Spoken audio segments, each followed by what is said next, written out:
26 വയസ്സുള്ള ഒരു medical വിദ്യാർത്ഥിയായിരുന്നു John Edward John's. ഒരു സ്നേഹസമൃദ്ധമായ കുടുംബത്തിന്റെ ഭാഗമായിരുന്നു അയാൾ. 8 മാസം ഗർഭിണിയായിരുന്നു എഡ്വേർഡിന്റെ ഭാര്യ. 14 വയസ്സുള്ള ഒരു കുഞ്ഞും അയാൾക്കുണ്ടായിരുന്നു. സാഹസികത വളരെ താൽപ്പര്യമുള്ള ആളായിരുന്നു അയാൾ.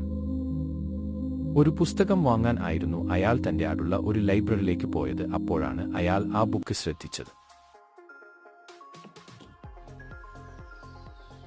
2009 നവംബർ 24. യൂറ്റ സംസ്ഥാനത്തെ ഒരു ഗുഹയിലേക്ക് ജോൺ കൂട്ടുകാരോടൊപ്പം പോയി. അതൊരു അപകടഭീഷണിയുള്ള ഗുഹയായിരുന്നു.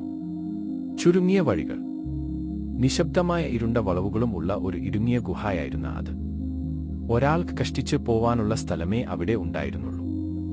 ജോൺ അതിൽ ഒരു കിടങ്ങിലേക്ക് ഇഴഞ്ഞു താഴോട്ട് മെല്ലെ നീങ്ങി.